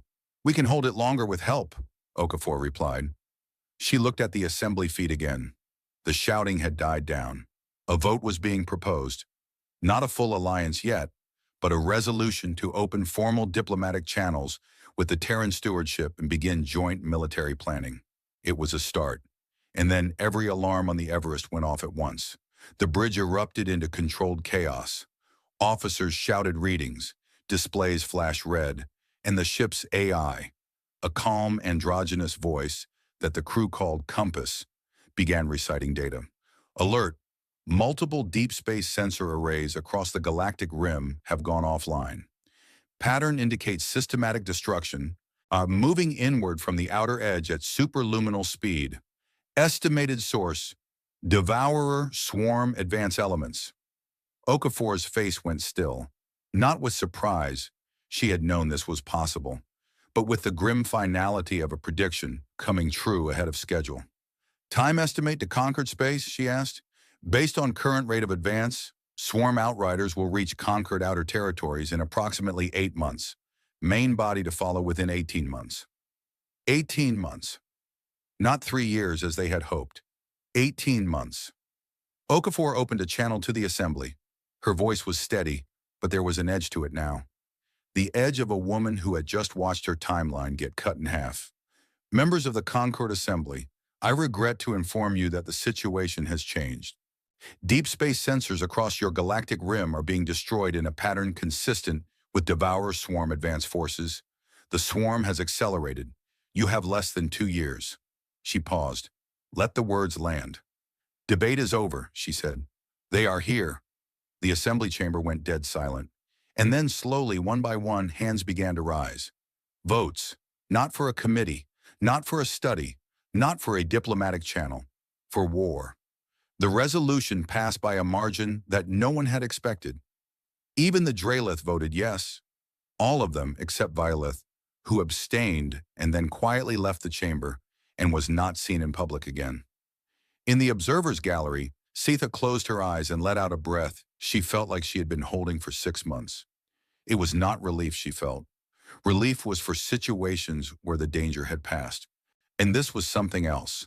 The grim, heavy feeling of a door closing behind you, leaving you no choice but to walk forward into whatever waited ahead. She opened her eyes and looked up at the viewport, where the Everest hung like a green jewel against the black. Somewhere out there, in the darkness between the stars, something vast and hungry was coming, and for the first time in 50,000 years, the galaxy was going to face it together. She did not know if it would be enough, but it was a start. The first 8 months after the Terrans revealed themselves were the busiest the galaxy had ever known. Every shipyard in the Concord ran day and night. Every factory, every forge, every workshop on every world turned its output to the war effort. Species that had been rivals for centuries worked side by side, sharing technology, sharing resources, sharing knowledge that they had jealously guarded for millennia. The Terrans made this possible, not by demanding it, but by offering it. They opened their databases, they shared weapon designs, shield configurations, engine blueprints, and manufacturing techniques that advanced the Concord's technology by thousands of years overnight. They sent engineers and scientists to every major shipyard in Concord space, patient men and women who worked alongside alien species they had never met and treated them as equals without hesitation. It was in many ways the most human thing they could have done, not the technology, not the ships. The simple act of standing next to someone and saying, "Here, let me help." Admiral Okafor coordinated the military preparations from the Everest, which had become the de facto command center for the joint fleet. She worked with Warlord Kathos, who had been formally stripped of his rank by the Dralith hegemony for his unauthorized fleet deployment, and then immediately reinstated when the Assembly realized he was the only Dralith commander the Terrans trusted. The relationship between Okafor and Kathos was not easy. She was calm and methodical. He was blunt and aggressive. She planned in terms of years and centuries. He thought in terms of the next battle. But they shared one thing, a complete unwillingness to waste time on politics when the survival of every living being in the galaxy was at stake. Their first meeting aboard the Everest set the tone. Kathos had arrived with a delegation of Drelith military officers, and all of them radiating the stiff-backed pride that their species was known for. The Everest corridors were wide enough to accommodate even the largest Drelith, but Kathos still had to duck through several doorways. When he reached the bridge and saw Okafor for the first time, a small human woman who barely reached his chest, he stopped and studied her for a long moment. "You are smaller than I expected," he said. "You are larger than I expected," Okafor replied, without missing a beat. "And yet here we are, both needing each other. Shall we get to work?" Kathos had stared at her for another moment. Then, for the first time in anyone's memory, the old warlord laughed. It was a deep, rumbling sound that startled his own officers. "Yes," he said, "let us get to work." They worked well together. Kathos brought the Concord's military forces into line with an iron hand and a tactical mind that even Okafor respected. He bullied, threatened, and occasionally inspired the 12 species' disparate fleets into something resembling a unified force. He was not gentle about it, but he was effective. Okafor provided the strategy. The plan was simple in concept and staggering in execution. The Terrans had spent over a century building the Threshold Array, a network of 7 dead stars, carefully selected and positioned in a chain across the approach corridor the swarm would have to use to reach the core of the galaxy. Each dead star had been fitted with energy collection and focusing systems that could harness the residual power trapped in the collapsed stellar cores. When activated simultaneously, the 7 stars would channel their combined energy into a single focused beam, a weapon that would, in theory, deliver enough power to destroy the swarm's central intelligence node. The central intelligence was the key. The swarm was not a collection of independent organisms. It was a network. And at the center of that network was a node, a vast ancient entity that coordinated the billions of swarm organisms. Without it, the swarm would collapse into mindless fragments, still dangerous but no longer capable of the coordinated, adaptive behavior that made it unstoppable. The problem was getting the central node into the kill zone. The node was protected by the densest concentration of swarm organisms in the galaxy. It never exposed itself. It stayed deep within the swarm's territory, surrounded by billions of defenders, directing the advance from safety. To draw it out, they needed bait. They needed a threat so significant that the central node would commit everything, its full force, its personal guard, itself, to the fight. They needed to make the swarm believe that this was the decisive battle, that the galaxy's defenders were making their final stand, that victory was within reach. They needed to put a fleet in the swarm's path and hold it there. Okafor explained this to the Joint Command Staff. Terran admirals, Drelith warlords, Korvathi fleet commanders, Thesari tactical officers, and representatives from every other Concord species, in a meeting aboard the Everest that lasted 14 hours. "The fleet that holds the line will take heavy losses," she said, her voice flat and honest. "There is no avoiding that. And the swarm will throw everything at them, and some of it will get through. Ships will be lost. People will die. The array needs approximately 4 hours to charge once the swarm enters the kill zone.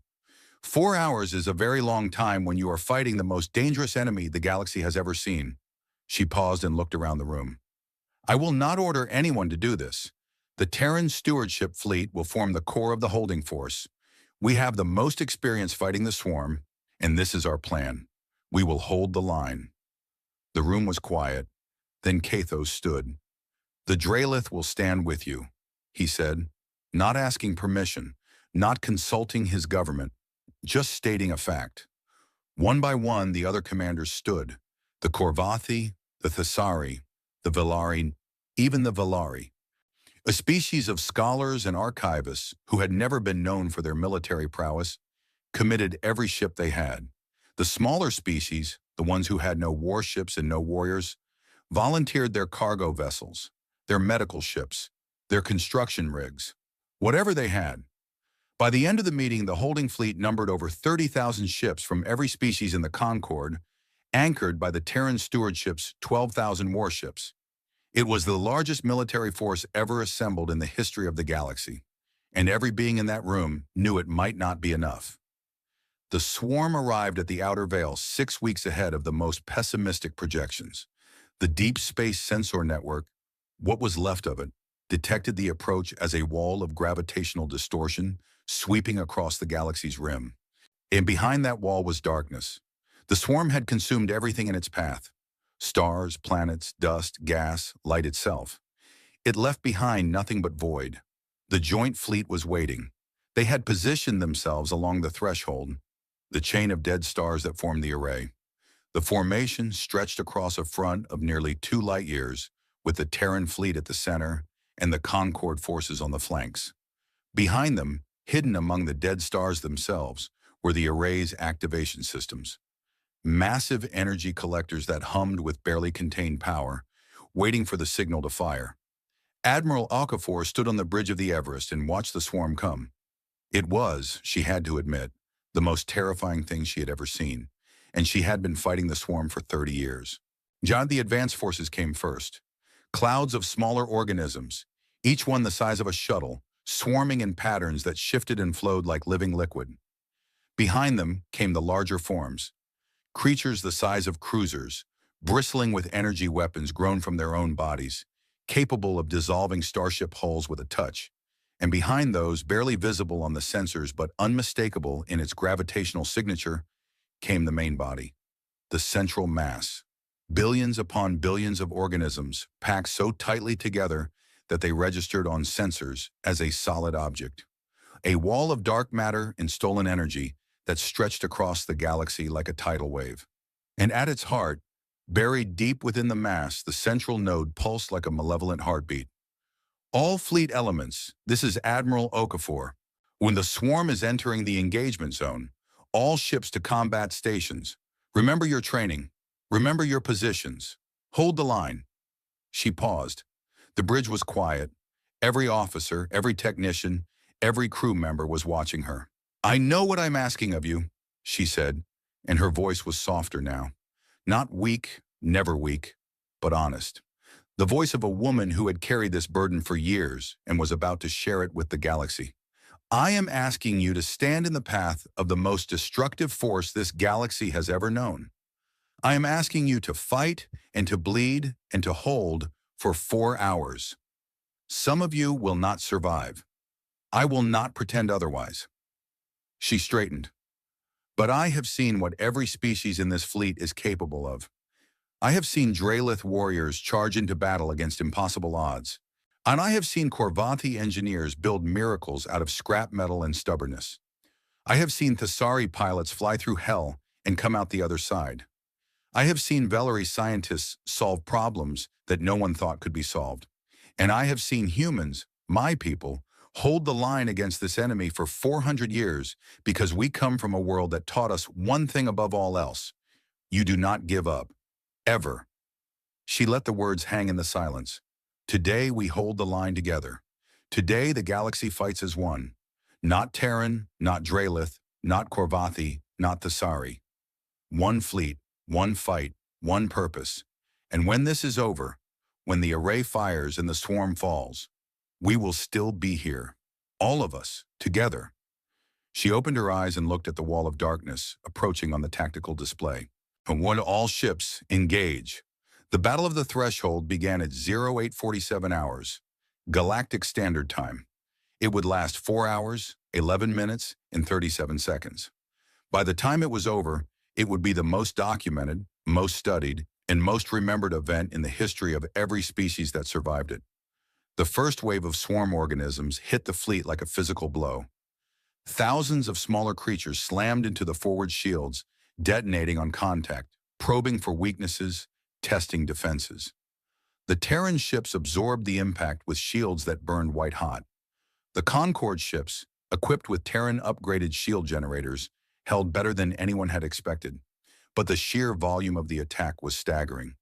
Within the first 30 minutes, the fleet had destroyed millions of swarm organisms. It did not matter. There were always more. The swarm did not think in terms of individual losses. It thought in terms of the whole, and the whole was vast beyond comprehension. The larger swarm creatures engaged next. They were smarter, more dangerous, capable of coordinated attacks that targeted weak points in the fleet's formation. A Korvathi cruiser took a direct hit and lost its starboard shield array. Before the breach could be exploited, a Terran frigate, the TSS Defiant, moved to cover the gap, taking fire that would have destroyed the Corvathi ship. The Defiant held for 7 minutes before its shields failed. Its crew evacuated to the Corvathi cruiser via emergency transport. The Defiant continued to fight on automated systems for another 4 minutes before it was overwhelmed. It was the first ship lost. It would not be the last. By the end of the first hour, the fleet had lost over 300 ships. Most were smaller vessels, frigates, corvettes, support ships that had gotten caught in the swarm's attacks. But several cruisers had fallen too, including 2 Drelith heavy cruisers that had charged too deep into the swarm formation and been surrounded. Kathos watched the battle from the bridge of his flagship, the Drelith dreadnought Unbreakable. He had wanted to lead from the front, but Okafor had talked him out of it. "I need you alive and thinking," she had told him. "Leave the dying to people who are worse at strategy." He had not liked it, but he had seen the logic. Now he stood at the tactical display and directed the Concorde's forces with a precision that surprised even Okafor. He shifted formations, reinforced weak points. He ordered retreats when necessary and advances when possible. He was not gentle. He was a Drelith, and gentleness was not in his nature. But he was effective. Under his command, the Concorde forces held their line. Hour 2 was worse. The swarm adapted, as it always did. It learned the frequencies of the fleet's shields and began producing organisms specifically designed to penetrate them.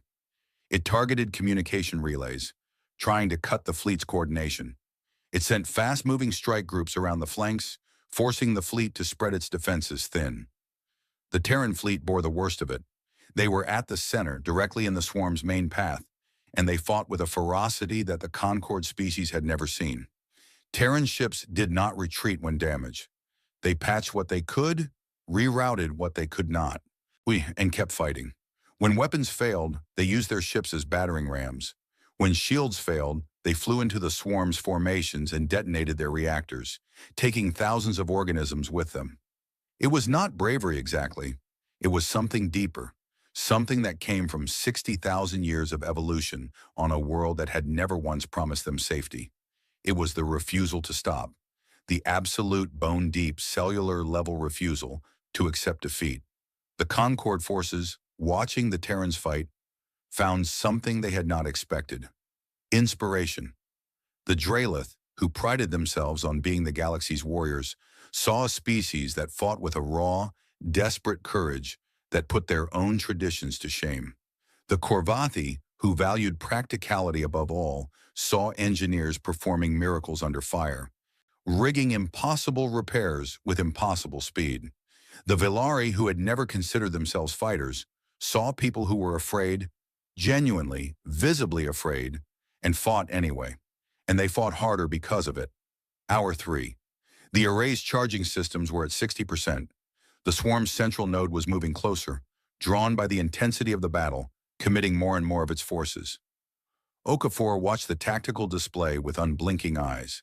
The node was approaching the kill zone, slowly, cautiously, but approaching. "Hold the line," she said over and over. "Hold the line." The fleet held. Ships fell. Heroes died. A Thessari pilot named Velan flew her damaged fighter into the throat of a swarm creature the size of a battleship and detonated her payload, destroying it from the inside. A Corvathi engineering team on a crippled cruiser sealed themselves in the reactor room and manually stabilized the core, keeping the ship fighting for an extra 40 minutes before the swarm broke through. A squad of Drelith Marines, their ship destroyed, drifted in space in nothing but combat suits and fought the swarm organisms with handheld weapons until a Terran rescue shuttle picked them up. And on the Everest, Admiral Okafor commanded. The Everest had taken hits, many hits. Its shields were flickering, its hull was breached in 7 locations, and its biosphere, the forests and lakes and living systems that had awed the galaxy when the ship arrived at Thessara Prime, was burning in places where the hull had failed, but the ship was still fighting, its weapons still fired, its shields still held. And Okafor still stood on its bridge, directing the battle with a calm that her crew found almost supernatural. She was not calm. Inside, she was terrified. She had been terrified since the battle began. But terror was an old companion. Humans had lived with terror since the first hominid looked up at the night sky and wondered what was out there. Terror did not stop them. It never had. Hour 4. The array reached 90% charge. The swarm's central node had entered the kill zone. It was fully committed now, pouring everything it had into the battle, trying to break the fleet before the trap could spring. It could sense the energy building in the dead stars. It knew something was coming, but it was too deep, too committed, too hungry to pull back. Array at 95%, Compass reported. In estimated time to full charge, 7 minutes. 7 minutes. Okafor looked at the tactical display. The fleet was battered. Over 2,000 ships lost. Thousands more damaged. The swarm was pressing in from every direction, and the line was bending. Not breaking, not yet, but bending. All ships, this is Okafor. 7 minutes. Hold for 7 more minutes. That is all I ask. 7 minutes, and this ends. 7 minutes. The Drelith Dreadnought. Unbreakable moved forward, putting itself between the swarm's heaviest assault and the damaged center of the line. Kathos ordered all weapons to maximum output and all shields to forward arc. The ship blazed like a small sun, pouring fire into the swarm with everything it had. A Terran carrier, the TSS Endurance, lost its engines and began to drift into the swarm's formation. Its captain, a young woman named Torres, ordered her crew to abandon ship and then turned the Endurance's remaining weapons on the swarm organisms closing in around her. She fought alone for 3 minutes before the ship was consumed. Her last transmission was her crew roster. Every name, read aloud, so they would be remembered. A combined squadron of Korvathi, Thessari, and Valari ships, the first truly integrated multi-species unit in galactic history, held the left flank against a swarm assault that outnumbered them 50-1. They held for 5 minutes, then 4, then 3, 2 minutes, 1 minute. Array at full charge, Compass announced, awaiting firing command. Okafor looked at the tactical display one last time. The swarm's central node was in the center of the kill zone, surrounded by the dead stars, exactly where they needed it to be. She opened a channel to every ship in the fleet. All ships, emergency withdrawal. Clear the kill zone, now. The fleet moved. Battered, damaged, bleeding, but moving. Ships that had been fighting for 4 hours suddenly reversed course and burned for the edges of the formation at maximum speed. The swarm pursued, sensing retreat, surging forward. The central node followed, deeper into the kill zone, drawn by the promise of victory. Okafor waited until the fleet was clear. Then she gave the order. Fire! 7 dead stars ignited. The energy released was beyond anything the galaxy had ever witnessed. 7 collapsed stellar cores, each one containing the compressed energy of a star that had burned for billions of years. It released their power simultaneously through the focusing arrays that humanity had spent a century building. The beams converged on a single point, the center of the kill zone, where the swarm's central node pulsed with stolen life. The light was visible across the galaxy. On Thessera Prime, half a galaxy away, people looked up and saw a new star appear in the sky. Brief, brilliant, and terrible. On 100 other worlds, 1,000 other worlds, beings of every species watched the flash and wondered what it meant. At the center of the threshold, the swarm's central node screamed. It was not a sound. It was a wave of psychic anguish that every telepathically sensitive species in the galaxy felt like a physical blow. The Valari on the fleet's ships staggered, their eyes flashing through every color at once. The Thessari clutched their heads. Even the Drelith, who had no telepathic sensitivity at all, felt something, a deep primal shudder, as if the universe itself was flinching. The central node dissolved. The energy beams tore it apart at the molecular level, then the atomic level, then the subatomic level. It ceased to exist, and when it ceased to exist, the billions of swarm organisms that it had coordinated ceased to function. Across the battlefield, the swarm stopped. The great dark shapes that had been attacking with such terrible intelligence went rigid, then limp, then still. They drifted, mindless, purposeless, empty. Some collided with each other and broke apart. Some simply floated, dead husks in the void. The silence that followed was the loudest thing Okafor had ever heard. She stood on the bridge of the Everest, the battered, burning, barely functional bridge of the Everest, and watched the swarm die. Around her, her crew was crying. Some were cheering. Some were doing both at the same time. She did not cry. She did not cheer. She stood very still and breathed, and for the first time in 30 years, the weight on her shoulders was lighter. Not gone. The swarm's remnants would need to be cleaned up. The dead would need to be mourned. The galaxy would need to be rebuilt. There was so much work to do, but the line had held. The trap had worked. The enemy had fallen, and they had done it together. The weeks that followed were a blur of grief and gratitude and hard, necessary work. The remnants of the swarm, billions of mindless organisms still drifting through space, were hunted down and destroyed by joint Terran Concord task forces. It took months. It would take years to fully clear the galaxy. The losses were staggering. Over 4,000 ships destroyed, hundreds of thousands dead. Entire species had lost significant portions of their military. The Terran fleet had taken the worst of it. Nearly a third of their ships were gone, and the crews that survived bore scars that would never fully heal. But they had survived, all of them, every species. The galaxy was wounded, but it was alive. The Concord of 12 was dissolved by unanimous vote of the Assembly. In its place, a new body was formed, the Galactic Accord, with seats for every species, including humanity. It was not a perfect institution. Nothing was. But it was built on a foundation that the old Concord had never had. Genuine equality, genuine cooperation, and the memory of what happened when every species in the galaxy stood together against the dark. Scytha was appointed as the Accord's first chief archivist, a new position created specifically to ensure that the galaxy's history was recorded accurately and completely and never again erased for political convenience. Her first act was to open the deep archives of the Great Library to every species and to begin the long process of recovering the history that had been hidden for 50,000 years. She was working in her new office, larger than her old one, with windows that looked out over the skyline of Thesara Prime, when she received a visitor she had not expected. Warlord Kathos. He looked older than he had before the battle. The gray of his scales had deepened, and he moved with a stiffness that spoke of injuries recently healed. But his eyes were the same, sharp, hard, and oddly gentle. "Chief Archivist," he said, "I wanted to see your new office." "It has windows," Scytha said. "I am not used to windows." Kathos looked out at the city below. In the sky above, the Everest was still visible, smaller now, having moved to a higher orbit, but still present, a reminder. "I owe you an apology," Kathos said.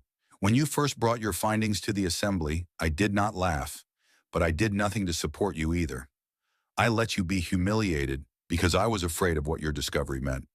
If the Terrans were real, then everything I believed about the Draelith, about our strength, our supremacy, and our place in the galaxy, was wrong." He turned to face her. "You were braver than I was. I want you to know that." Scytha's eyes shifted to a warm amber, the Velari color of acceptance. "You came around when it mattered, Warlord. That is what counts." "Kathos," he said. "Just Kathos. I have been stripped of the title 3 times now. I think it is time to let it go." Scytha smiled. "Kathos, then." He nodded and turned to leave. At the door, he paused. "The Terran," he said. "Do you think they will stay?" "I think they will," Scytha said. "They have been watching over us for 50,000 years. I do not think they intend to stop." Kathos considered this. Then he nodded again and left. That evening, Admiral Okafor came down to Thesara Prime for the first time. She walked through the streets of the capital city with a small escort, looking at the buildings, the people, the sky. She was recognized everywhere she went. People stopped and stared. Some bowed, some saluted. A few reached out to touch her hand, as if confirming that she was real. She found Scytha at the Great Library, standing on the observation deck where she had first watched the Terran fleet arrive. "Chief Archivist," Okafor said. "Admiral," Scytha replied. They stood together in silence for a while. looking out at the city and the stars beyond. Caiathos was here earlier, Sayatha said. He asked me whether your people would stay. What did you tell him? I told him yes. Okafor nodded slowly. You were right. We are staying. Not because we need something from you. Not because we want to rule. Because this is our galaxy too.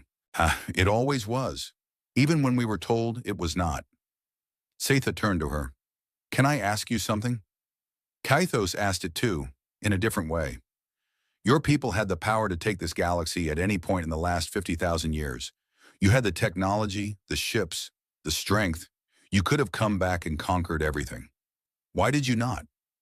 Okafor was quiet for a long time. When she spoke, her voice was soft, and there was something in it that Sayatha could not quite identify. It might have been sadness. It might have been pride. It might have been both. We came from a world that tried to kill us every day we were on it, she said. Every earthquake, every storm, every predator, every disease. Our planet threw everything it had at us, and we survived. Not because we were the strongest or the fastest or the smartest. We survived because we refused to let anything, including ourselves, stay broken. She looked up at the stars. That is what we are. Fixers, builders, stubborn, irrational, beautiful fools who look at a broken thing and say, no, I can fix that. We did not conquer the galaxy because conquering is just another way of breaking things, and we have had enough of broken things. Sayatha stood beside her and felt something shift inside her. Something fundamental, something that had been waiting to click into place since the moment she had found that ancient data cache in the deep archives. I need to update your file, she said. Okafor raised an eyebrow. Our file? The original data cache I found, the one that started all of this, it classified your species under a single word, myth. And what will you change it to? Sayatha smiled. In her eyes shifted to the brightest gold she had ever felt, the color of certainty, of truth, of something that would never need to be questioned again. Allies, she said. Okafor smiled back. It was a small smile, tired and warm and human. Allies, she agreed. Above them, the Everest orbited slowly through the night sky, its green hull glowing faintly with the light of the biosphere it carried. A garden in the void, a promise made of living things. And below, in the great library of Thesera Prime, a data cache that was 50,000 years old was updated for the first time in its existence. A single word was deleted. A single word was added. The myths had come home, and they were staying.